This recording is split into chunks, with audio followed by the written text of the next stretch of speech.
Les confieso que tengo un ejercicio de leer todos los libros que se van a presentar en la feria, y entonces 12 sustos me decía, ¡Ey, aquí estoy! No había manera de dejar de leerlo, de verdad un libro fantástico.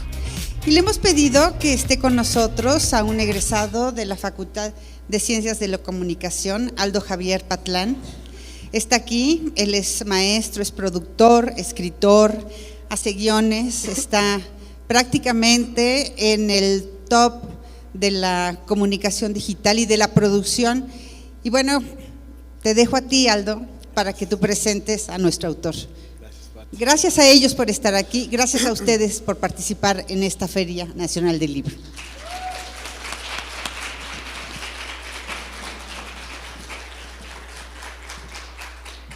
Hola, ¿qué tal a todos? Bueno, gracias Pati, bienvenido Alfonso, es un gusto estarte recibiendo aquí en tu casa. Eres potosino, me comentabas ahorita que por accidente casi, pero de corazón lo eres. Y pues bueno, nos vienes a presentar 12 sustos y un perico. Es un libro del cual les quisiera leer algo que me resultó curioso, porque conocí ahí a un autor que es verdaderamente despiadado con sus lectores. Me gusta creer que Jaime Alfonso Sandoval odia a sus lectores. Me gusta creer que el malvado escritor se sienta todas las noches frente a su macabra computadora, truena cada uno de sus falanges, saca sus pulgares de su posición natural y comienza a teclar despiadadamente los horrores con los que va a succionar la imaginación de sus lectores. Infectado por la pasión hacia la literatura y las buenas letras, el lector queda irremediablemente contagiado por la poderosa mordida que tienen las letras vivientes de Jaime Alfonso Sandoval. Yo lo sé, porque así terminé después de leer 12 sustos y un perico. Jaime es de esos escritores que no conocen fronteras. Si no me creen, pregúntenle a Chuy, Chávez, Chacón, Chícharo. Ay, esos pobres niños. Desde Rusia hasta Xochimilco, en el libro 12 sustos y un perico, el escritor Jaime Alfonso Sandoval lleva a estos dos pobres huérfanos por las 12 propiedades malditas más despiadadas que existen en el planeta. Me gusta creer que él las conoce bien, que él ha pasado 12 noches en ellas escribiendo esta historia, probablemente más, conviviendo con los zombies, vampiros, sirenas, fantasmas y demás despiadado monstruo que busca aterrorizar a los familiares de la recientemente fallecida tía Águeda Chacón. Cuando la tía murió, los huérfanos no sabían que ella existía. Fue hasta que la tía dejó de existir cuando ellos supieron de su existencia. Fue entonces cuando ellos supieron que si querían heredar toda la fortuna de la tía, tendrían que entrar en una despiadada carrera y sobrevivir a los horrores que Jaime Alfonso Sandoval les tenía preparados. Aunque siendo justos con Jaime, ¿por qué habríamos de esperar que él tuviera fronteras en sus letras? Claramente él no sabe de eso. Sus letras se han dedicado a succionar imaginaciones en muchos ámbitos, no solo en la literatura, cine, televisión, teatro y quién sabe qué otras atrocidades no tendrá ahí guardadas en su cajón. Jaime estudió en la SOGEM y fue alumno de vacas sagradas como Hugo Argüelles o José Antonio Alcaraz, así que no le sorprenda si también tiene por ahí guardado uno que otro desgarrador poema, de esos que desgarran mentes con sus reflexiones y que son armas mortales contra aquellos que usan poco la cabeza. De hecho, ahora que lo pienso, si Jaime Alfonso es un peligro para las fronteras y para aquellos que usan poco la cabeza, creo que encontramos la kriptonita del señor ese que se cree Superman en el país vecino. Ya que estamos hablando de superhéroes, creo que es buen momento para hablar de los valientes que se enfrentan al autor en esta novela, Chávez y Chuy Chacón Chícharo. Ay, mis niños, Chacón Chícharo, ¿cómo quiero esos niños, de verdad? No solo por su valentía, no solo por su valentía para hacer frente a un escritor tan peligroso como Jaime, sino por sus entrañables personalidades, el Eros y el Tánatos que vagan por mundos desconocidos en busca del tesoro prometido, ese que vale millones pero que no se compra con dinero. Los superpoderes de estos niños me fascinan por espectaculares. Y no, los hermanos Chacón Chícharo no vuelan, no tienen un martillo mágico, no son superveloces, ni poseen una superarmadura que haga todo el trabajo por ellos, no. Los hermanos Chacón Chícharo tienen dos superpoderes aún más espectaculares, la inteligencia y la buena voluntad. herramientas superpoderosas que les serán útiles para resolver los acertijos de la tía Águeda y que les permitirán hacer frente a las bestias despiadadas y descorazonadas a las que se tendrán que enfrentar en la competencia de los 12 sustos. Bestias tan crueles y viles que podrían dar seminarios al mandarín, Loki, Thanos o incluso al presidente ese del país vecino. Las bestias que rondan en las páginas de este libro son peligrosas porque no se ven, se sienten. Desgraciadamente esto pasa ya hasta que están muy cerca, ya hasta que te traicionaron, hasta que se burlaron de ti, hasta que te dijeron queridito, hasta que te colgaron de una red, hasta que te robaron o hasta que te enteras que son familia. Leer a Jaime es un acto de valientes. La verdad dudo que pocos tengan el valor de hacerlo. Yo sinceramente fui víctima de la ignorancia, ya que sin leer las advertencias que anteceden su obra, simplemente me dejé ir. Abrí su libro y lentamente este se fue incrustando en mis manos mientras la historia de los hermanos Chacón Chícharo y los horrores que estos pobres niños fueron pasando consumieron al simple espectador que había en mí hasta convertirlo en un ávido lector de historias honestas, de mitos y leyendas. Ese que nunca fui de niño pero que siempre quise ser. Leer a Jaime Alfonso es un acto de valientes porque abrir 12 sustos y un perico es como abrir la caja de Pandora. Todos los terrores y horrores que te puedas imaginar saldrán de sus páginas y créeme, te van a atacar, te van a destruir y te van a consumir. Eso sí, para fortuna del mundo, al igual que con la caja de la mujer creada por Hefesto, 12 sustos y un perico también tiene el único bien que Jaime Alfonso quiere compartir con los hermanos Chacón Chícharo, con el mundo y con sus lectores, esos a los que estoy seguro que odia.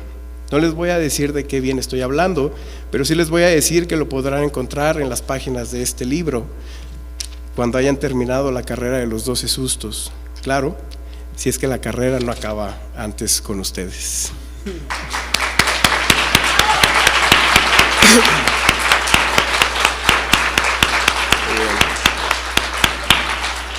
Gracias. Jaime, qué malo eres con tus lectores, la verdad, ¿eh? Muy buen texto, muchas gracias. No soy tan despiadado, bueno, a veces sí. Cuando me toca que se muera un personaje, ni modo, le toca porque le toca. Y a veces se salvan. Bueno, muchas gracias. La verdad estoy muy contento de estar aquí, muy contento. Es la primera vez que vengo a la feria de la universidad. Siempre quería venir y finalmente se hizo. Y obviamente siempre para mí es un gusto estar en San Luis Potosí, mi ciudad natal. En efecto, yo nací aquí, viví mis primeros años en el mero barrio de San Miguelito. Y posteriormente pues mi familia es de la zona de Río Verde y de Tamazunchal, entonces tengo raíces potosinas por todos lados. Mi sangre casi es relleno de enchilada potosina. y bueno, por ahí sale un pequeño homenaje a San Luis Potosí, en 12 sustos y un perico, sale un pueblo que se llama Real del 13, para que no me digan, porque este era un pueblo anterior, era una mina anterior a la del 14, entonces ese estaba al lado. Y siempre se cuelan cosas. Acabo de sacar otro libro también que se desarrolla en la Huasteca. Y bueno, para mí es un gusto, enorme gusto estar aquí para hablar de, ya son varias veces las que he venido en algún otro tipo de actividad, y estuve en el ayuntamiento, en el Festival Internacional de Letras, y luego estuve en la librería Gandhi también en una presentación, y gracias a eso se ha ido generando una comunidad lectora, que me siguen a veces en redes, me siguen en internet, me siguen en algunas partes, y yo agradezco muchísimo, la verdad, porque eso es lo que necesitamos obviamente para construir redes lectoras y tener una comunidad lectora y un país lector. Esas pequeñas redes, esas pequeñas que se van tejiendo poco a poco, yo estoy muy agradecido. Entonces muchas gracias a todos ustedes por estar aquí.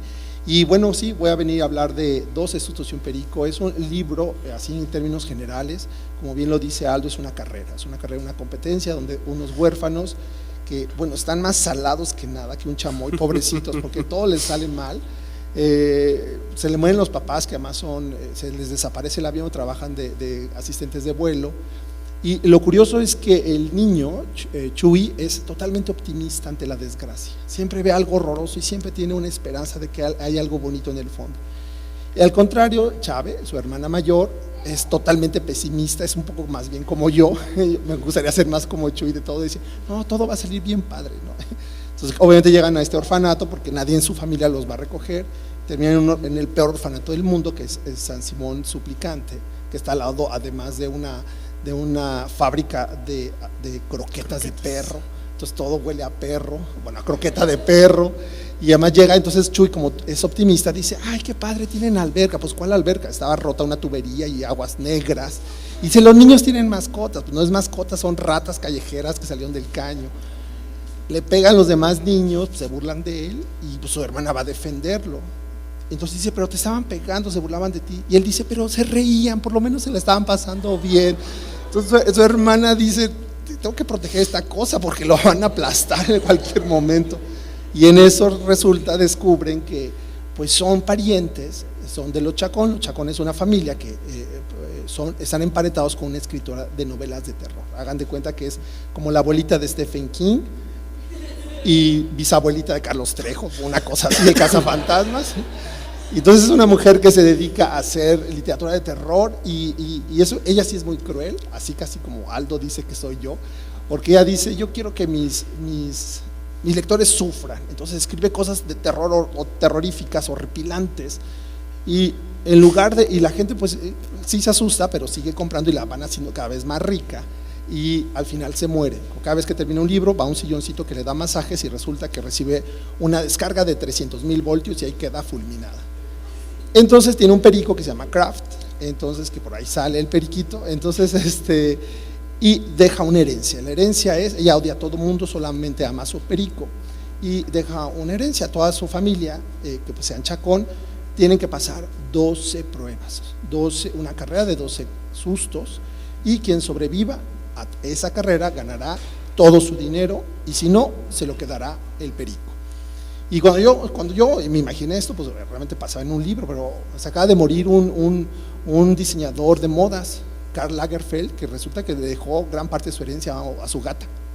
Entonces las cosas llegan a suceder. La gata Chupet tiene más dinero del que yo jamás voy a ver en mi vida, y pues resulta que llega a suceder. Entonces bueno, ese es un libro que yo la verdad lo escribí con una intención de dar un homenaje a la literatura y a las películas antiguas de terror, a todos estos elementos y monstruos de mi infancia que a mí me hicieron felices. Obviamente está metido, yo siempre busco que tenga un poco de humor, sobre todo para que los papás no me demanden, Jaime, por tu culpa mi hijo ya no puede dormir, le tiene terror a las muñecas o algo así. Entonces yo siempre intento ir como campechaneando un poquito, terror y humor, para que cuando se asusten, luego se relajen, ya se rían, entonces sigan leyendo, ¿no? Y pues es una combinación que a mí me gusta y me agrada, no se preocupen, sus hijos sí van a dormir, espero. Además el libro tiene está impreso, también porque nosotros tenemos que pensar, las editoriales piensan también los libros como objetos. Obviamente, pues actualmente con la tecnología tenemos tanta competencia por todos lados que el libro debe ser también un objeto bello. Está ilustrado por una ilustradora mexicana muy jovencita que se llama Fernanda Castro. Ese es su primer libro completo, solamente ella ilustrado, entonces y además le gusta todas las cosas así de terror, y fue un gran trabajo hacerlo con ella. Tiene además una tinta que yo le llamo tinta fantasma. Si ven la portada y la contraportada, si lo están leyendo en la noche cerca de una luz, de una lamparita, y apagan la luz, van a ver que aparecen figuras alrededor del libro. No es que esté embrujado, sino que así se hizo. Yo por ahí puse, se encienden los ojos de la protagonista de Águeda. Yo le digo, no pasa nada, ya si ven, si empieza a parpadear, si lleven el libro a una iglesia, mejor, pero lo normal es que nada más se enciende. Entonces bueno, yo espero la verdad que se la pasen muy bien con este libro, que se divierten. Es un libro que recién acaba de salir, es un libro muy reciente, y es el libro número 25 de los libros que he escrito. Entonces ya tengo una trayectoria bastante grande en la literatura, sobre todo infantil y juvenil. Acabo de ir a una escuela y había unos niños, no sé, como de tercero o cuarto de primaria, que me preguntaron que cuándo empecé a escribir. Yo les dije, no, pues no habían nacido ustedes, hace 22 años, y atrás escuché a una maestra que dijo, no, ni nosotras. Ahí sí me sentí viejito, dije, en este momento me salgo de aquí, pero no encontré mi andadera, entonces... Pero pues bueno, es una vida, yo digo, bueno, es que empecé muy joven, esa es la cosa, empecé muy jovencito. Entonces, bueno, es toda una trayectoria, y cada libro es un reto, y obviamente es un logro de mí, de la parte de la editorial, de todos los que estamos atrás que hacemos un libro. Cada libro es un logro, y obviamente una apuesta para generar nuevos lectores, principalmente mexicanos, obviamente, porque es donde yo estoy, donde yo vivo, donde yo trabajo, donde yo respiro. Entonces, bueno, muchísimas gracias por estar aquí y vamos a platicar de este libro, de otros libros. Por ahí veo que tienen algunos, traen así como una carretilla de libros. Entonces, con todo gusto podemos platicar y obviamente voy a firmar todos los libros que traen. No, hombre, de hecho, sí, bravo.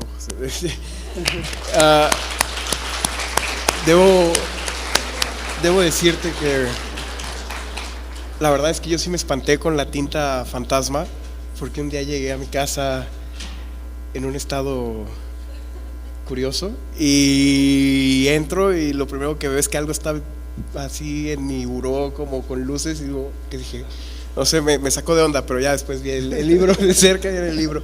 Qué bueno que no estaba en un estado tan feo. Pero bien, se nota que es tu libro número 25, Jaime Alfonso. Tienes una narrativa, yo creo que es muy única, muy personal, muy tuya. Y me gustaría que nos platicaras un poco sobre eso, sobre cómo llegar a una voz propia en un género, la literatura juvenil infantil. Me da gusto ver que hay tanta gente joven ahorita que se ve que ha leído tu obra, que la conoce, no nada más los libros nuevos, sino desde los primeros, como el de La Salamandra. Pero, ¿qué fue lo que te llevó en un país como México, donde el género no es tan, o no era tan, ¿cómo decirlo?, explotado, tan explorado? ¿Cómo fue que llegas a desarrollar tu propia voz en este sentido? Obviamente es por admiración. Uno empieza a escribir porque admiras a un lector, por lo menos en mi caso. Yo estudié cine, yo estudié la carrera de Ciencias Cinematográficas en la Universidad Autónoma de México, la UNAM. Hay una escuela de cine que se llama el CUEC, que ya ahorita es una escuela nacional de cinematografía, y mi objetivo era hacer historias en cine. Ese era como mi primer objetivo cuando estaba muy joven. El problema es que yo no había dimensionado lo que cuesta hacer una película. Entonces, si yo tenía esta imagen romántica y de pronto pues yo me acuerdo que escribí como lo que iba a ser mi película de tesis. Entonces yo llegué así con el maestro y le dije, maestro, aquí tengo aquí mi película que yo voy a hacer. Él empezó a leer mi historia, sacó una pluma de tinta roja y empezó a tachar primero una palabra, luego un renglón, luego un párrafo y luego páginas completas. Entonces yo le dije, maestro, ¿no le está gustando mi historia? Dijo, no, está chistosita. Dije, maestro, si está chistosita, ¿por qué me tacha mi historia? Me dijo, Jaime, ¿tienes idea de lo que cuesta esta historia? O sea, ¿tienes idea? Yo, claro, en ese momento pues la universidad nos prestaba el equipo, agarramos a nuestras tías de actrices, o sea, pues, todo era así, ¿no? Entonces, claro, para yo salir de la carrera, yo pensé, dije, ahora sí voy a hacer una película. Y bueno, yo pensé una película en mi mente, bueno, alucinantemente costosa. Tienes locaciones en Roma. ¿Cómo te vas a ir a Roma? ¿Te vas a ir a Roma? No, pues yo pensé ir a la papelería y dibujar, no sé, el Coliseo y recortarlo, voy a hacer una maqueta. Dijo, a ver, esas maquetas que tú ves, esas maquetitas que tú ves en cine, no sé, El Señor de los Anillos, todavía no estaba, pero esa maqueta vale $100,000. No la recortaron de una monografía y la pegaron. O sea, tienes una ciudad submarina y tienes monstruos submarinos. ¿Cómo vas a hacer ese monstruo submarino? Yo tenía pensado disfrazar a mi hermano con peluche. Entonces dijo, a ver, bueno, el maestro me dijo, mira, Jaime, una película normal así barata en México, muy barata en México, cuesta alrededor de 20 millones de pesos. Eso cuesta hacer una película, 20 millones de pesos. Y si lo transportas en dólares, son $1 millón, que es nada para Estados Unidos, para Hollywood. Eso cuesta hacer una película. Dice, esto cuesta 10 veces más. Tú tienes ahorrados 200 millones de pesos. O sea, en mi cálculo eran 15,000 pesos. Era lo que yo tenía ahorrado. Entonces me dijo, no te puedo autorizar a hacer esto. No dimensionas lo que cuesta, porque cuando tú escribes un guión, cada palabra se produce. Se tiene que producir, tienes que contratar a alguien que interprete, alguien que maquille, alguien que construya. Es la guía a partir de donde se va a producir. Eso no lo puedes hacer. Y me lo tachó, y esa historia es el origen de mi...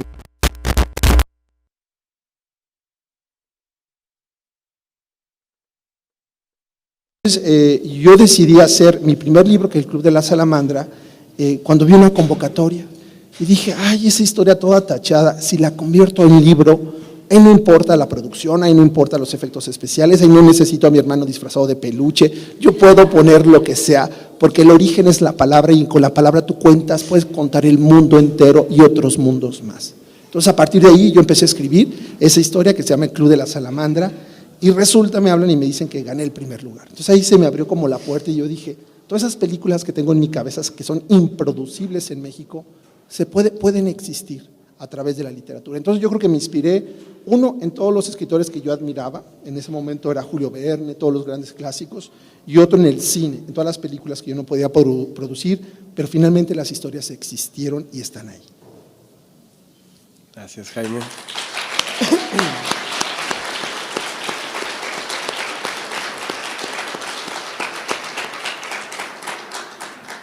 Más de 20 años de trayectoria, digo 22, yo tampoco todavía no nacía, ¿eh? No creas que…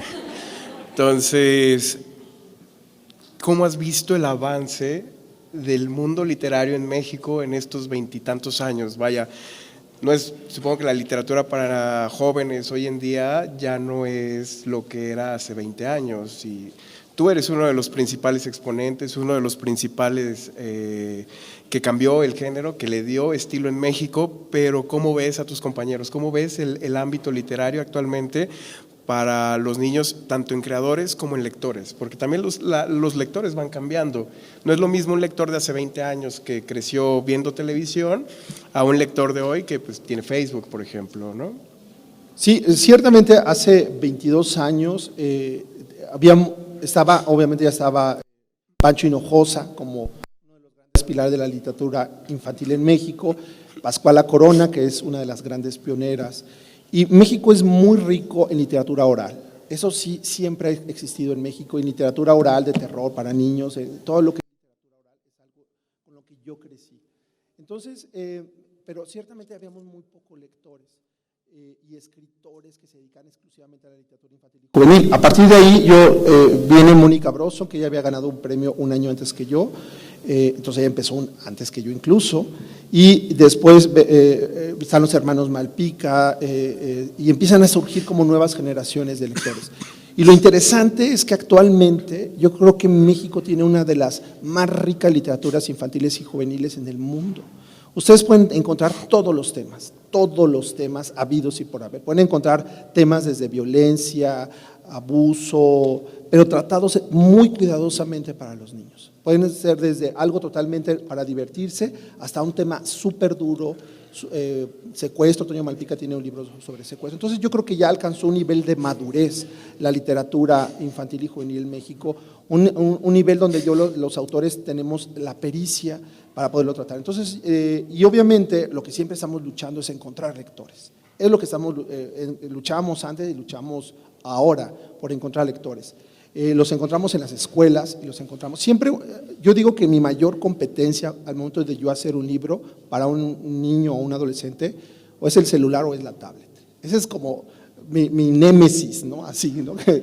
Porque claro, estos aparatos continuamente están llamándote para que les des tu atención.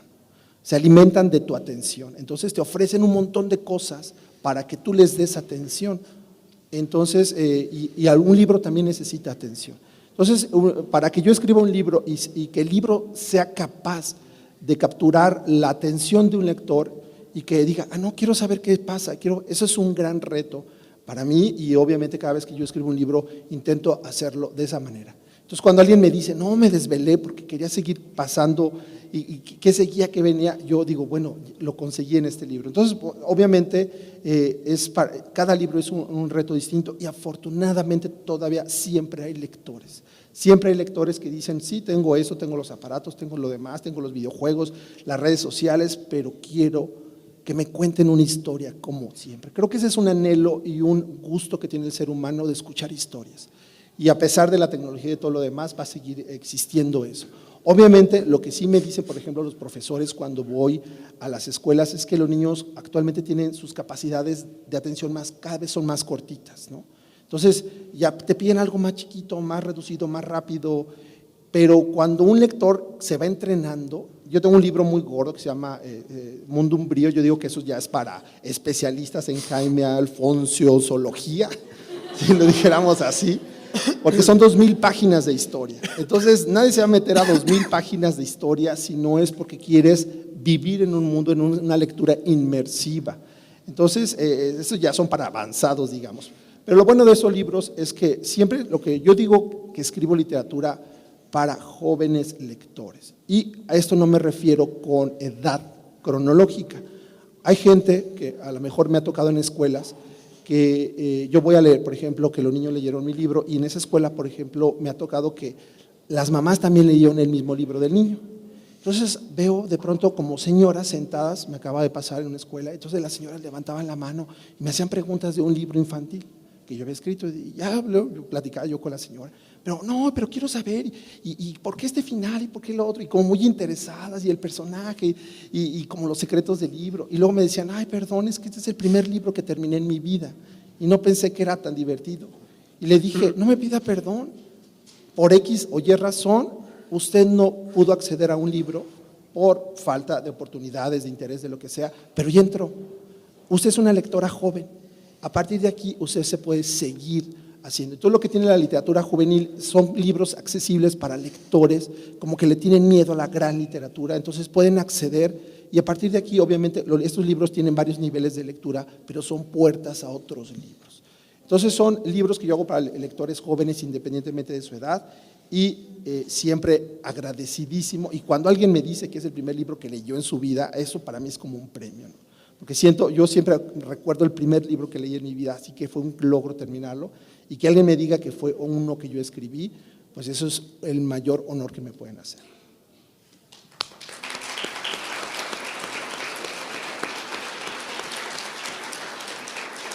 Muy bien. Para todos los Jaime Alfonsiólogos que nos acompañan hoy, aquí veo una chica que tiene su colección completa. Tiene doctorado. Sí, no, trae doctorado, duro. Tu libro tiene referencias a autores, tiene por ahí referencias a películas y libros que, como bien nos dices, era lo que leías, lo que veías de niño, ¿no? Pero ¿qué es lo que podemos encontrar sobre aquellos a los que estudiaste de joven, aquellos con los que creciste leyendo? ¿Quiénes te acompañaron en que te contagiaron, vaya, de esta cuestión de la literatura? Porque por lo que yo siempre lo he visto así, creo que la literatura es como una especie de enfermedad, pero de las buenas, de esas que se te van contagiando y van avanzando y se van haciendo más y más grandes, y un día estás leyendo autores jóvenes y al día siguiente ya estás leyendo a Lovecraft o estás leyendo autores mucho más densos, Dostoyevsky, no sé. Pero, ¿qué fue lo que te inició a ti, Alfonso? ¿Qué fue lo que te inició y qué es lo que se mantiene contigo hasta la fecha de todo eso? No había tanta oferta de literatura infantil y juvenil cuando yo estaba chavo, entonces no es como ahora yo me hubiera vuelto loco si hubiera entrado a una feria como ahorita la de la universidad y ver toda la cantidad de oferta de libros. Yo, nací aquí, mis padres médicos los mandaron a varios lugares, a partir de aquí nos mandaron a Michoacán, a un pueblo muy pequeñito donde tenía una sola librería que cerró y se convirtió en paletería, entonces leí poco pero comí muchas paletas, paletería michoacana por supuesto, y teníamos que viajar a Morelia a comprar en la librería de Cristal, normalmente en los cumpleaños nos compraban un libro, entonces mi madre me compró un libro que yo creo que fue para mí como el punto, así un punto de quiebre en mi vida de lector y de escritor. Yo tenía como unos 11 años y el libro es La historia interminable, la historia sin fin, que algunos lo han leído, de Michael, se dice Michael en alemán, Michael Ende. Entonces, ese libro fue mi Harry Potter. No había Harry Potter, pero fue mi Harry Potter así, con esa obsesión de los Potterhead. Entonces yo recuerdo que lo empecé a leer, para empezar tenía dos tintas, una tinta verde y una tinta roja. Una era la fantasía y otra era la realidad. Entonces yo me empecé a alucinar con ese libro, yo así, wow, o sea, yo no había visto libros en la escuela súper aburridos y de pronto ese libro así me estalló en la cabeza. Dije, todo es posible en las páginas de un libro, todo es posible. Entonces era la historia de un chavito que lee este libro y que ese libro a su vez lo llama y el chavito entra dentro del libro y luego viene el proceso para salir dentro del libro y la fantasía y la realidad. Yo estaba alucinado, no dormía para seguir leyendo y recuerdo que me lo devoré y le dije a mi madre, ya lo acabé, quiero la segunda parte. Me dijo, no, pues no hay segunda parte, ahí se acaba el libro. Yo le dije, aquí en la portada dice la historia sin fin. ¿Cómo que tiene fin? Entonces, así como exijo ir a la Profeco a levantar una demanda. publicidad engañosa. Entonces me dijo, no, pues es que el libro se terminó así. Entonces, bueno, el asunto es que como terminó el libro y quería seguir leyendo, dije, pues voy a hacer yo la segunda parte, ¿por qué no? Me conseguí esas plumitas que tienen como colorcitos alrededor y me senté a hacer la continuación, según yo, y hasta lo ilustré y todo, ¿no? Segura, en el momento yo dije, quedó impresionante, hace una porquería, una copia, una vil copia, un fact fiction de lo más horroroso, pero en mi momento era la necesidad de seguir leyendo. Entonces yo creo que empecé a escribir porque no tenía al alcance las cosas que quería leer, dije, pues si no las encuentro las voy a hacer yo. Y a partir de ahí fue el libro. Yo creo que es un libro que me ha acompañado muchísimo, y ya después cuando estudié ya en preparatoria literatura latinoamericana, también me marcó muchísimo Cortázar, Borges, Rulfo, García Márquez, eso que fue una pasión que un maestro nos contagió. Entonces a partir de ahí yo creo que son como mis dos grandes vertientes. Siempre hay un elemento muy latinoamericano en mis libros que están ahí presentes, y también hay mucha cosa de imaginación desbordada. Yo creo que son como mis dos corrientes que me han alimentado como escritor. Muy bien, Jaime. Yo creo que ese libro fanfiction, si lo tienes por acá, lo puedes vender bien ahorita con algo. ¿Quién sabe dónde habrá quedado? Más de un interesado por ahí. Muy bien, Jaime. Yo creo que es momento de que los Jaime Alfonsiólogos te pregunten. Creo que todos tienen más de una duda por aquí. Supongo que ahorita alguna de las chicas o chicos nos ayudarán. Si gustan ir levantando la mano el que quiera preguntarle algo a Jaime Alfonso. No todos los días se tiene a su autor favorito aquí. Entonces, bueno, no sé. Mira, ahí va el micro.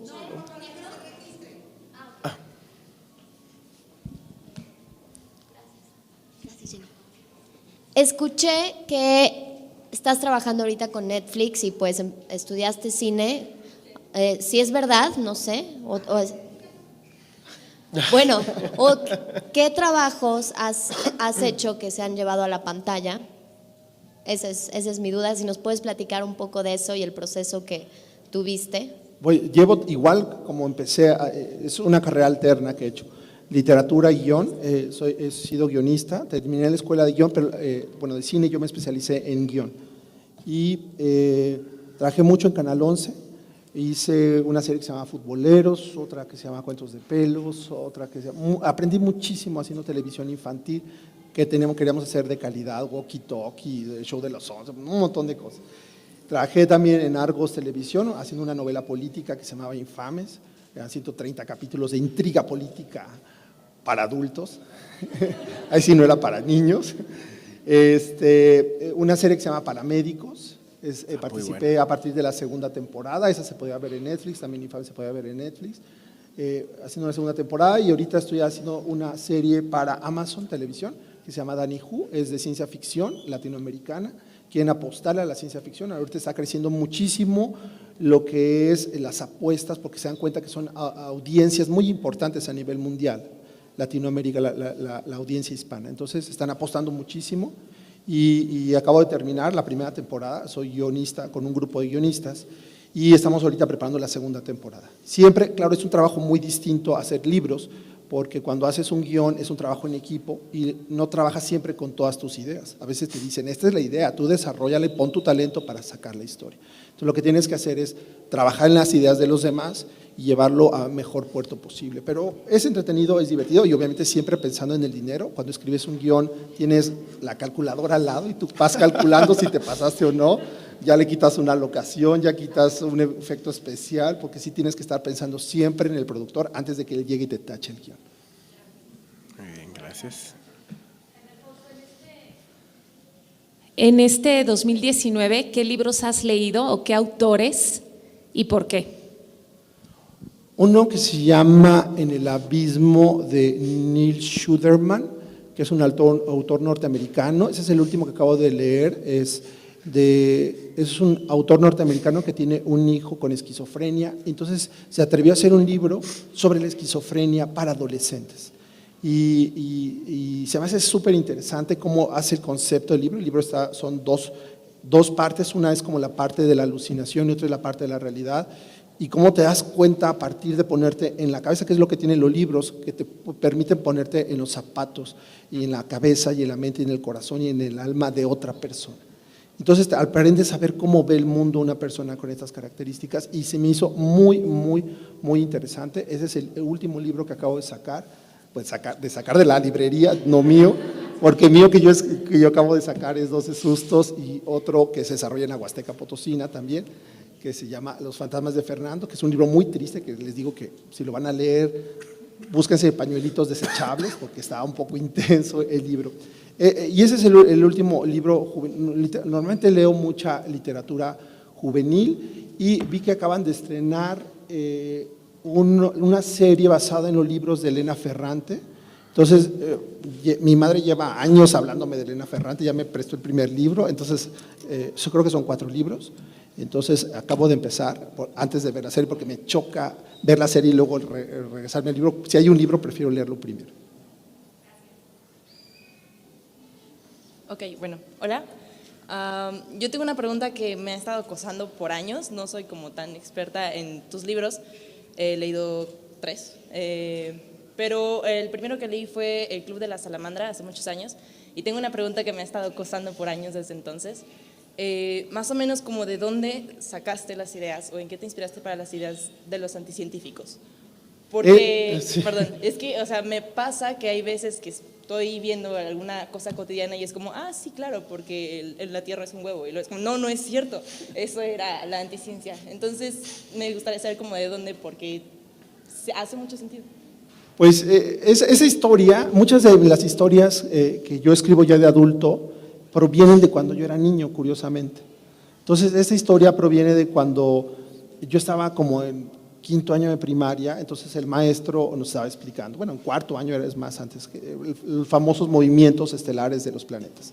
Ya sabes, traslación y rotación y los planetas. Entonces yo era de esos insoportables que siempre decían, ¿y por qué? ¿Y por qué? ¿Y por qué el agua es mojada? Y todos así, Yo decía, si hay hielo seco, ¿de dónde sacan el hielo seco? Pues si debe ser agua seca. Entonces, bueno, yo me hacía bolas ahí en mi cabeza, porque mi sistema de pensamiento nunca es como muy rectilíneo, sino siempre es así. Entonces, recuerdo que le pregunté al maestro, luego de que nos explicó todo esto de los movimientos estelares, que yo le dije, bueno, maestro, ¿pero por qué los planetas tienen que tener esos movimientos? No, pues porque así funciona el… Sí, pero ¿cuál es la función? Entonces el maestro me dijo, mira, te callas, así viene en el examen y ya. Esa fue su respuesta de entonces, ¿no? No era Montessori el maestro, ¿no? Entonces, claro, yo me quedé muy enojado con la respuesta y acompañé a mi madre el fin de semana, pues estábamos al mercado, fuimos, y cuando estaba lloviendo los pollos rostizados, de pronto, si tú te fijas en un pollo rostizado, tiene 2 movimientos estelares, rotación y traslación, rotación sobre su eje y traslación sobre una fuente de calor. ¿Para qué? Para cocinarse. En ese momento, pum, dije, claro, los planetas dan vueltas y más porque se están cocinando. Es una empolladora, por supuesto, están creando vida, una vida cósmica. O sea, en ese momento, claro, para la mente de alguien de 10 años, tuvo todo el sentido del mundo. Y dije, claro, y por eso se mueve la Tierra, pues porque adentro hay una criatura y algunos planetas ya están rotos porque ya salió la criatura. Y empecé a desarrollar todo esto. Y ese fue el origen incluso de mi primer guión, del que les cuento, porque yo quería hacer eso cine. Y lo terminé haciendo historia. Entonces fueron como observaciones totalmente cotidianas que se van embonando con lecturas, con Julio Verne. Luego descubrí que incluso hay una línea egipcia donde hablaban del huevo original, huevo cósmico, que el ovo también es planeta Tierra, huevo. O sea, todo es como parte de un origen de las células, etcétera. Entonces, yo creo que todo eso se va conjuntando y la mayor parte de mis libros salen de alguna vivencia, de algún momento estelar. Entonces, resulta que ese libro salió de una pregunta no resuelta en un salón de primaria. Terminé haciendo un libro ya de adulto para responderme, aunque sea imaginariamente, de dónde viene la Tierra y para qué sirve.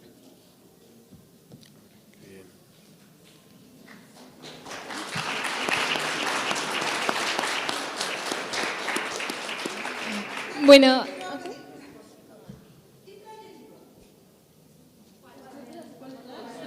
El Club de la Salamandra.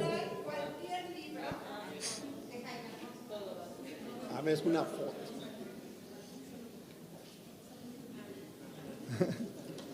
¿Se vale en PDF? Gracias. Bueno, Jaime Alfonso, la verdad para mí es un gusto estar aquí, conocerte, porque me atrevo a decir que eres mi escritor favorito. Te conocí cuando yo estaba en tercero de secundaria, ahorita estoy en mi segundo semestre en la universidad. Te conocí por Mundo Umbrío, por recomendación de un amigo de mi papá, al cual le agradezco demasiado. Y me atrapó muchísimo la historia. Los 3 libros los acabé creo que en menos de 2 meses, y eso porque estaba pues en exámenes. Pero sí, la verdad, me atrapó demasiado la historia y desde entonces son los libros que le recomiendo a todo mundo. Les digo, lean Mundo Umbrío, lean El Club de la Salamandra o lean Mexicoland, son libros buenísimos. Y pues le estuve platicando con un amigo que no pude estar hoy, le pregunté, ¿tú qué pregunta le harías a Jaime Alfonso Sandoval? Y los dos coincidimos en la misma pregunta que te haríamos. E incluso acá con una amiga también coincidimos en la misma, es… En Mundo Umbrío mencionas 4 razas que son los tibios, los umbríos, los umbros y los elementales. ¿Investigaste alguna teoría? Bueno, obviamente evolutiva la mencionas ahí, pero ¿la investigaste o te basaste en algún otro texto para crear estas criaturas o todo fue de tu imaginación? Sí tienes un doctorado en Mundo Umbrío. Y qué bueno que dijiste que me conociste en secundaria y no en primaria o en kinder, ¿no? Sí, me inspiré en todos los inframundos. Si te das cuenta, menciono mucho el inframundo griego, el inframundo prehispánico, hay alguna parte de los mayas, el inframundo como parte babilónico también, y hay algunos inframundos que tienen muchos puntos de conexión, o sea, de alguna manera todos estos mitos sobre inframundos se conectan. Entonces, como que busqué las constantes de estos inframundos, algunos que tienen, por ejemplo, los 7 infiernos o los 9 infiernos de algunas culturas mesoamericanas, que son como niveles, y cada nivel tiene un grado, como si fuera una capa.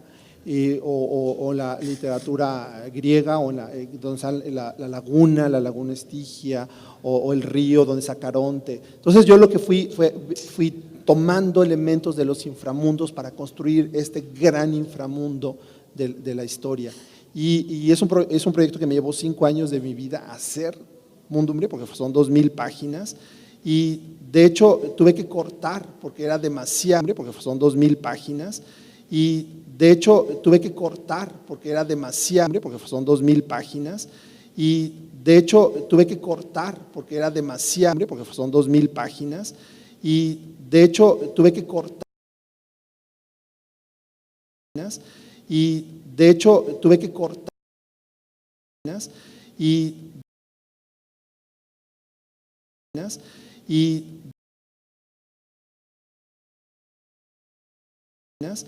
y